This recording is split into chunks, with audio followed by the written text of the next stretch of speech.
Welcome, everyone.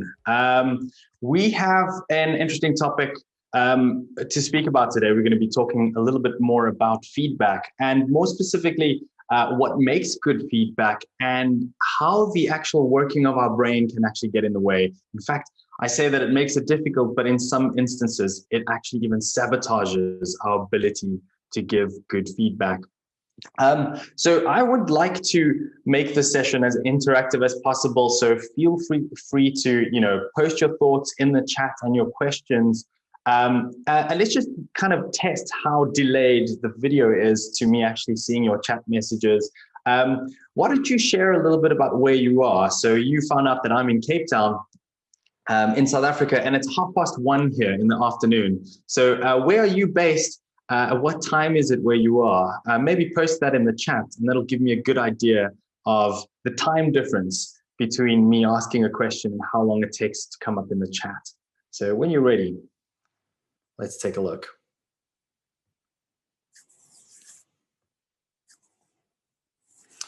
While I'm busy waiting for those responses, let's talk a little bit about who I am.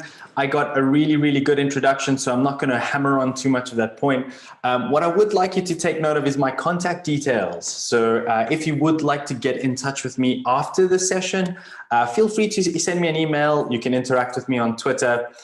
You can also interact with me and connect with me on LinkedIn. I love learning from other people, and I love interacting with the community. So if you would like to post a message or connect, feel free. Both on LinkedIn and Twitter, you can just add @Bevan Williams, and you'll find me there.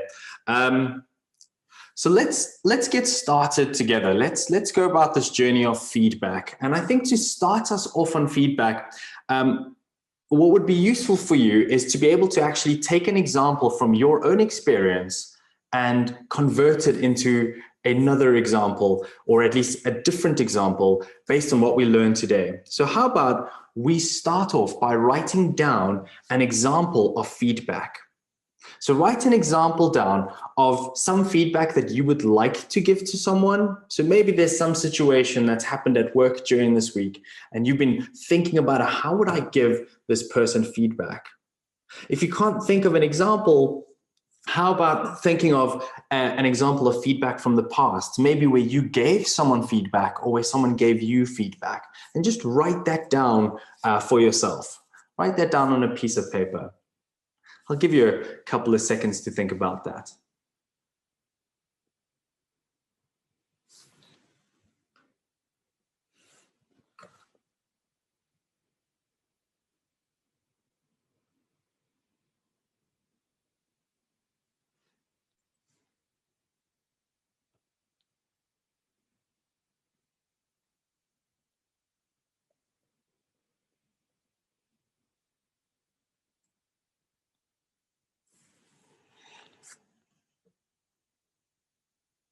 I'll give you another 10 seconds or so.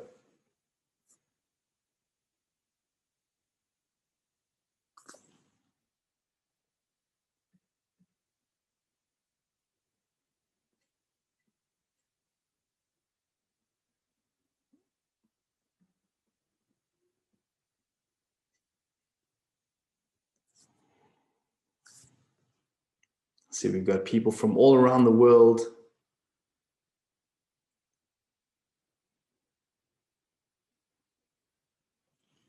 Lots of people from India. Thank you for filling that in the chat. Okay, now that you have an example, I want you to keep this in mind. And as we go and share a bit more concepts, I want you to think about and reflect, how could we do this feedback differently? How could we have approached it differently? How could we have thought about it differently? But before we do that, I would like to ask your help. I'd like your help in answering the following question. Why do we give feedback? What is the purpose of giving feedback? Think of your answer and put it in the chat. Let's see how these chat messages come through. Why do we give feedback?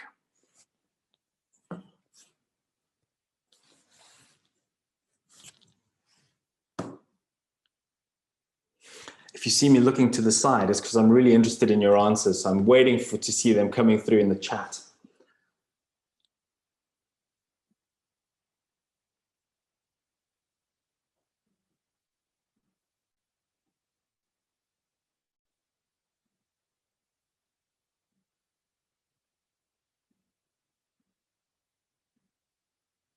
All right, I see. To show others perspective, right? To share perspective from another person, improvement, more improvement, encouragement. That's a nice one. To grow, right? To grow. So there are those chats coming through. So it sounds as though when we give feedback, it's with the purpose of some positive outcomes, right? So I see there, notice we are more likely to be proactive when giving negative feedback, right? So why do we give even negative feedback? Because we want to grow people. We want to help them improve, right? So the sentiment, the ultimate intention behind feedback is positive, right? So we want people to be able to grow and improve. I like there's more of that word improvement coming through. So let's take a look at this idea. We would like to give feedback to help improve people, to help them grow. But what makes good feedback? What is it that makes good feedback? And I think to help answer this question of what makes good feedback, I want to start with the question of what makes bad feedback. Right? What does it mean for feedback to not be effective? And for this, I'm going to turn to some research. Right? So we might all have opinions on what's good feedback and bad feedback, but let's look at some research and look at some data. Right? There's a gentleman by the name of Jim Highsmith, and he's got a quote somewhere along the line where he says, well, if we have data, let's go with data. If all we have are opinions, let's go with mine. So let's look at the data to kind of even out our opinions. There was an article that was released in the Harvard Business Review in the March edition of 2019, so relatively recently. And Marcus Buckingham and Ashley Goodall spoke about what are the things that affect us in giving effective feedback. And to summarize what they came down with, they highlighted three biases, three theories of the human condition that help get in the way of us giving feedback. The first one is what they call the theory of learning. When we give feedback, we feel that people are almost like an empty vessel that need to be filled with knowledge, right? So it's kind of like if you are a trainer and you don't know about training from the back of the room, someone needs to give you feedback, because how else will you learn, right? How else will you learn about that? The second theory is this idea of the theory of excellence, right? And this one was very interesting for me because when we give feedback, especially in our organizations, we feel that we should give people a picture of what excellence looks like and then say, well, you're missing these traits. You should do these things to become more excellent. But here's the secret that they uncovered, and it's beautiful. Excellence is idiosyncratic, right? So that is a fancy term for meaning it's kind of random. And let's think about this, right? It's lovely when I do talks in India, because when I give examples about cricket in the United States, it doesn't always land as well. But if we think about the best cricketers that have ever played the game, right? And I know that many of you in India share this with me. We've got two people that come to mind, right? Maybe even three. We've maybe got an Indian, a South African, and Australian, right? We're thinking Sachin Tendulkar, Jacques Kallis, maybe, right? Maybe A.B. de Villiers or Ricky Ponting. If you think about them being excellent cricket players and you really analyze their approach to playing cricket, they're radically different. There might be some similarities, but the theory of excellence says that actually, even when we think of excellent people in specific positions, their approach to getting there was very different, right? So some abstract concept like excellence actually has many definitions and ways of getting there. Right. So this is another thing that helps stop giving effective feedback, because we think, well, if you just do these things, that person who's an excellent Scrum Master or Agile coach, if you just do what they did, you'll be excellent too. But very rarely does that happen. And the final one that they speak about is this idea of the theory of the source of truth.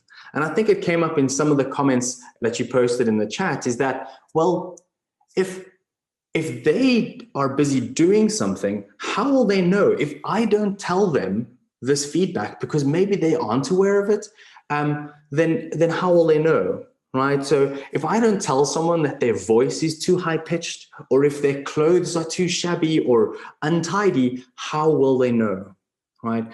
And we had a conversation in the lead up to this talk, and we spoke about this idea that, well, even with Agile, if we don't tell organizations to become more Agile, how will they know?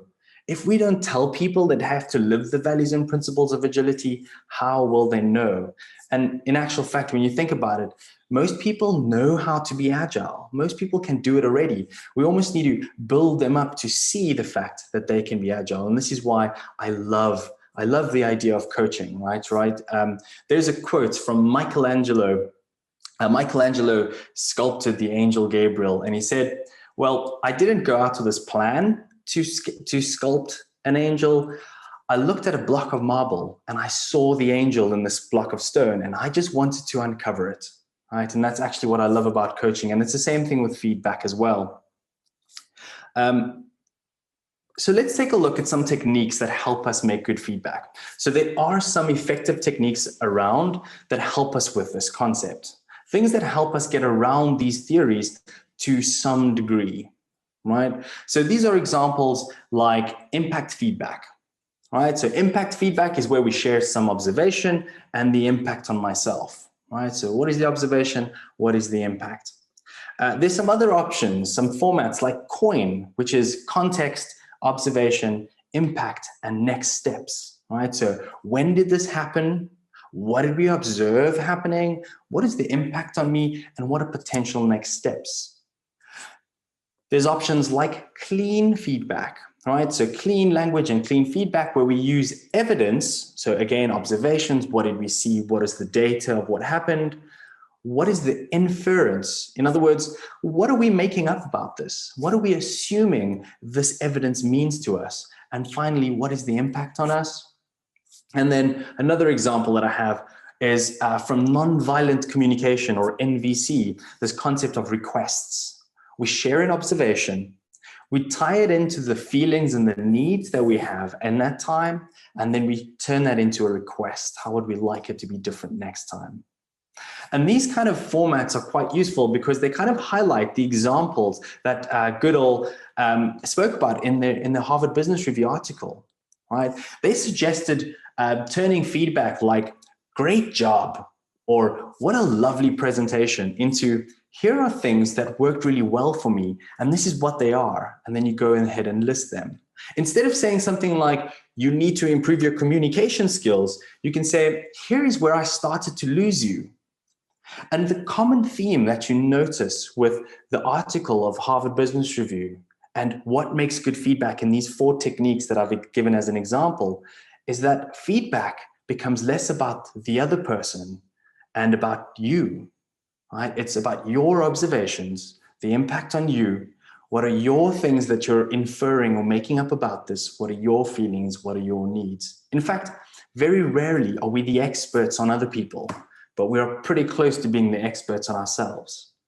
So one of the most effective ways of sharing feedback is to be able to share what was the impact on me, because I'm just one person that experienced whatever it is I'm giving feedback on. And how can I share my own thoughts and observations and feelings and needs so that you can better understand how that works and how that was the impact on me. And if you want to change that, that's where we get that effective feedback, right? So this is this positive intent. I know you're trying to good, and I'm trying to help you get better. So let me share what the impact on me was, and you can decide whether that was your intention or not. So let's take a look at the crux of this talk, right? The crux of this. How does our brain get in the way? How does our brain get in the way? And here's the thing, even with these techniques where we talk about observations and impact, which is, as you can see, the common goals across all of these, how does our brain prevent us from giving effective observations and even identifying the impact on us? And to understand this, we kind of need to go a little bit deeper into the neuroscience. And in fact, we need to go into the old neuroscience. I'm talking about something called the triune brain. All right. This is the old understanding of the brain. Essentially, what this says is that we have 3 parts of our brain. We have this reptilian brain that focuses on survival, right? It's what we would term our instincts. Then above this layer of the reptilian brain, we built our limbic system, right? Or the mammal brain, right? It's this idea for emotion and feeling, right? The ability to have emotions and feeling. And then we got this outer layer, which is our neocortex, right? It's this outside layer of our brain that gives us cognition or thinking, the ability to think. And for thousands of years, in fact, the origins of this thinking comes from Plato, who is a philosopher 2000 years ago. The origins of this have persisted throughout neuroscience. We think about this ultimate wrestle that's happening between our instinctual animal brain and our rational human being brain, right? The ability to think rationally. And as you start to uncover more of the modern neuroscience, you start realizing that the scientists don't seem to agree with this anymore, right? In fact, now that they've studied the neurons, the actual cells that make up the brain, they realize that these kind of systems aren't as clear cut, right? Aren't as clear cut. And in actual fact, what we thought made us unique in having this, cerebral neocortex kind of actually exists in pretty much all animals, right? So we're no longer as unique as we think we are. We kind of have the same or very similar brain makeup. So what is the brain for, right? What is our brain doing? If it's not focused on thinking and being this unique rational being, what is our brain doing, right? And to describe this, or at least get this message across, we're going to do a little bit of a fun exercise. We're going to do a fun exercise. What do you see in this picture? So I'm going to wait for you. I want to see some answers coming through in the chat. What do you see in this blob on the screen? What do you see?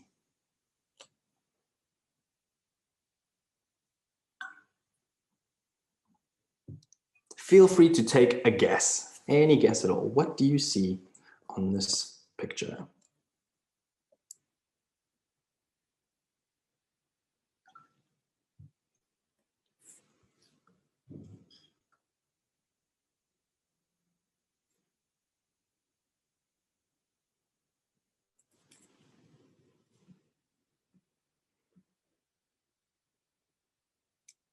Really testing out this the tool here. Apologies to the organizers, trying to get. Kirsty says Houdini's forehead. I love it. A puppy, cats. Mohit says a bee. Anwish says a cat hissing. I see honeybee. I see people. Black and white spots. Beautiful. Elvis Presley, Yoda, cat, pug marks. Right. A few of us actually got it right. Right. So our brain has an amazing capability. When we see something, we try to make up what it is. And actually, it probably feels like you're really trying to think of an answer, right? It actively feels like you're using energy to apply your brain to come up with an answer. Some of you may have noticed what the picture was immediately. Maybe you've seen something similar before and your brain automatically went there. You didn't even have to think about it. So let me make sure that I can do it for everyone. We're going to do this magic trick together. This is the picture. This is the picture, right? Those of you that said honeybee, beautiful, beautiful. I suspect you've seen a similar picture before, if not the same picture, right? So here's a honeybee. But let me show you what makes this amazing about our brain. Let me show you what makes this amazing. I'm going to go back to this thing. You will always see a bee now, right? You will always see a bee. The first time I saw this blob picture was about 1.5 years ago. It is impossible for me to not see a bee anymore because my brain will automatically fill in those gaps. It will automatically fill those gaps in just by seeing a blob, right? And that's pretty amazing stuff. It tells us something about our brain that we might not have thought about if we only looked at the old model of the brain. If we only looked at the old model of the brain, it kind of gives us the sense that we have no control about what happens to us outside, is that our body is going to react without any kind of influence or input from us. What this tells us is that our brain kind of makes stuff up, right? Our brain can fill in gaps of very little information, right? So what does this mean for us in terms of our feedback? What does this mean in the bigger schemes of things for us giving feedback? It means that when we observe, and even if we focus on just what we see or hear, our brain is constantly filling in the gaps. right? It's constantly filling in the gaps. And where do those gaps come from? Just like with this image before, right? Just like with this image, it comes from past experience. It comes from what we've experienced before, what we've heard, what we've seen, what we believe, right? So even our belief systems and our value systems influence what we see as well, right? So this is a very simple example to show you how when we observe something, we won't know what it is. And the moment that we get an experience that tells us what it is, we no longer need to see the full picture anymore. Right? And this becomes interesting when we look at feedback. It means that we cannot even trust our own observations. Thanks, Bevan. That's very helpful. You've just told us about all the things we need to do for feedback, and now our brains aren't helping. Right? So let's think a little bit more about what our brains are actually focused on doing, and how our observations should not only be about what we see or hear, but it needs to be a little bit more than that as well. So our brains are dedicated to maintaining our livelihood, surviving, right? It's trying to say, how do we as human beings need to survive in this world, in our environment that we're currently in? And our brain just internally is maintaining a budget of chemicals, right? So it's maintaining our oxygen, carbon dioxide, cortisol, fat, glucose, insulin. All these things in our body are happening without us even thinking about it. In fact, in Daniel Kahneman's book, Thinking Fast and Slow, he talks about system 1 and system 2 thinking, where majority of our brain, 95 to 98% of our brain, is dedicated to automatic systems, autonomic systems, things that happen without us even thinking about them.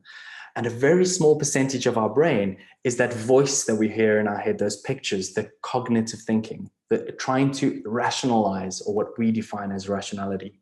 So very much like a financial budget, right? Our body is trying to balance this body budget. And what's the best way to make sure that our financial budget is kept on track? It's to preempt risk. And that's what our body does as well. Our body is scanning the environment, scanning our past, our history, our experience, our belief system. And what it's trying to do is trying to predict what is going to happen next. An interesting thing about this is that if we look, and when researchers, the neuroscientists, when they look at sports that we play today, if our body could only react, we wouldn't have high-speed sports like Formula One racing or even cricket, right? Or baseball, because our bodies would just be too slow if they had to get some input on where the ball was, figure out where it needed to go and what actions it needed to do, and then play a shot. What they've realized is that our bodies preempt. So what it does is that as a cricket player, as a batsman is standing in front of the crease, their body is already pumping cortisol and adrenaline into the parts of the body that are needed to make a shot. In fact, many best cricketers always talk about this idea of just almost having an intuition. It almost feels natural to them. That intuition is just their predictive network of their brain that's become very good at identifying patterns and knowing what it needs to do next. Right? So if we notice the fact that our brain is constantly trying to predict, constantly trying to run ahead of what's happening around us, trying to fill in the gaps with our experiences, it means that when we look at our feedback, we need to be a lot more deliberate around how we give and share our feedback with people around us. So let's take a look at what we can do about it. What does that mean? Because it sounds like even though we've got these cool brain functions that can kind of predict the future, essentially what it means is that when we give feedback, we need to be very aware of the gaps that we might be seeing. What are the things that we're seeing in terms of that blob of the picture? Where are we filling in the shape of the bee? Where are we filling in these gaps? So one thing that you can do is really focus on getting into your own brain. Self-awareness, right, is what they call it from emotional intelligence. Self-awareness is where we focus on things that might be coming up for us during or before or after giving feedback. What belief systems or value systems might be coming up that might be interfering with it? So let's take a look at some of the questions you can ask yourself before you give feedback. Ideally, if you've been asked by someone to give you feedback, you would even go through these questions internally before even observing their events. And this is just so that you can become better at viewing and observing what's happening around you. So the first question to ask yourself is, why are you giving the feedback? Right? Why are you giving this feedback? What do you want out of it? In fact, the second question ties into this, and it's one from clean language. It says, what would you like to have happen? And just think for a moment. Let's just pause quickly and think. Go back to your example that you wrote down at the beginning of this session and think, what would I like to have happened when giving that feedback? What would be the ideal outcome? And tie this back to what we said. If feedback was about improvement, growth, what would you like this person to do afterwards? What would you like the impact afterwards to be on this person? Think about these questions. Then I want you to think about what's going on for you right now. What's going on for you?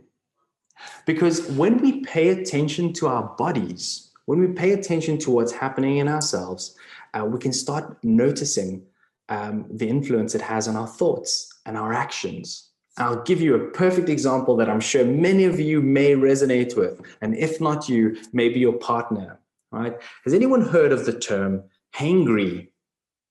Hangry, right? We make a joke about it. We say, when you're hangry, it's because you haven't eaten, you're hungry. And if you get hungry enough, suddenly you start becoming very short. You become very frustrated and annoyed with very many things. This is your body budget, right? Your body budget is telling you you're missing something, but it results in us hitting our actions, changing the way that we would normally respond to something. And maybe even we would hear something differently just because we're hungry, right? And that's just one simple example. So the more in touch with our bodies we become, the more we realize that what's happening inside us can impact what we see and hear and feel and taste and touch, the more we can start actively making changes with that knowledge, right? So for example, if we know that we're hungry and we now need to go and sit in a 4-hour sprint planning session and we need to give feedback to the Scrum Master that's facilitating it, maybe I should go have a snack first or a nice sweet cup of tea, right? Just to make sure that we can balance that out. If we're aware of that, how can we reduce the impact that it will have on our feedback? So it's very important to focus on what's going on for you right now. Very interesting, maybe not in the same topic, but very interesting is you see a very vast difference between Western and Eastern cultures.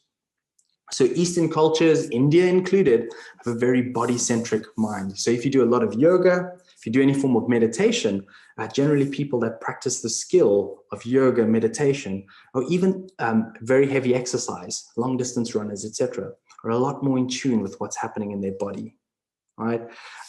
Where we focus in cultures where it's a lot more cognitive, where your thoughts and your research, and that is more in focus or more practiced in your spare time and your hobbies, there's a lot less intuition on what's going on in your body, right? So one of the big things to practice here is just start focusing on breathing and thinking about what's going on within yourself, right? So whether that's meditation, yoga, exercise, cleaning the house might even be a good activity, but focus on what's going on in your body. The next one is ask yourself, what do I value that may affect me? And this is an interesting one because as human beings, we predict a lot of things. We fill in gaps. The most powerful way for us to be able to remember something is in the format of a story.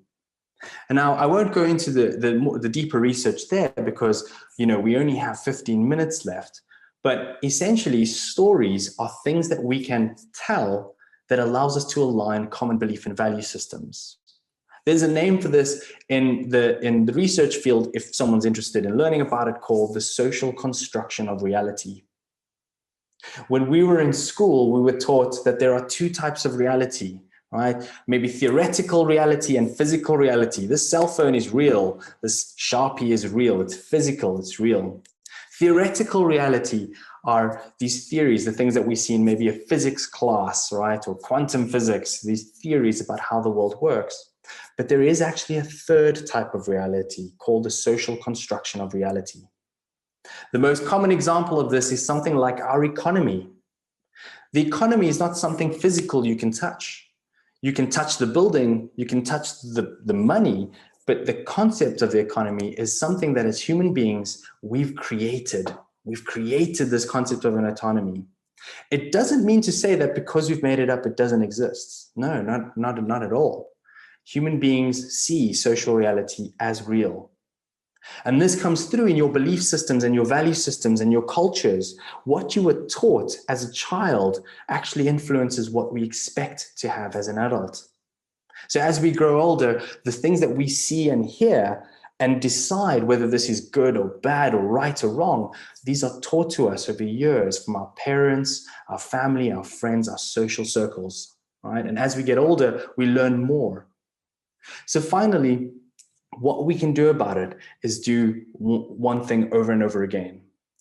Practice. Practice, practice, practice. The fact that you are aware of this now is already a step in the right direction. It means that the next time you give feedback, you're going to think of, well, you're probably going to think of the B example. But even if you don't, if you think about what makes good feedback, I want you to consider the fact that we as human beings can grow and learn all the time, no matter how old we are. So for us to get used to observing in all of these different aspects, we just need to practice it. So here's some tips. Tonight, right, either after this conference or as you're about to go to sleep, I want you to think about everything you've learned today, not just in my session, in all the other sessions, not even at this conference. Think about what's happened outside of this conference as well. And I want you to think about, what did I take out of this? What did it make me feel? What can I do with this? Right? What is something that I might think about differently? Right? And what was going on for myself? What bodily sensations were I feeling? Right? So think about when I said something earlier. When you found out about the bee, what happened in your body? Not in your brain, not what was the word, like, oh, that was surprising or interesting. What went on in your body? Did you feel a shift in your chest? Did you feel something in your stomach? These are skills that we can practice, getting in touch with what's happening inside us. I'm sharing the slide again about what we can do about it in case you want to take a screenshot of these different types of feedback. And maybe what you can do is, if you've learned of another feedback technique where we also focus on what is the observation and what is the impact, share it in the chat for the rest of the attendees. Maybe they might find something interesting or learn something new there as well. But think about, how can I bring these techniques in? So when I'm giving my observations, I'm not just looking at what the other person is doing. I'm also observing internally. I'm observing what I feel about this, what I think about it, what do I believe about this? And this will allow us to give or share feedback that the research shows is more effective. So one last thing before we move into questions is, I'd like you to take just a couple of minutes to revisit the feedback example you gave in the beginning. Revisit that example. And I want you to think about what changes for you. What changes for you? Would you change the wording you used? Would you change what actual feedback you gave them? How does it change for you? I'll give you a minute or so just to update your example.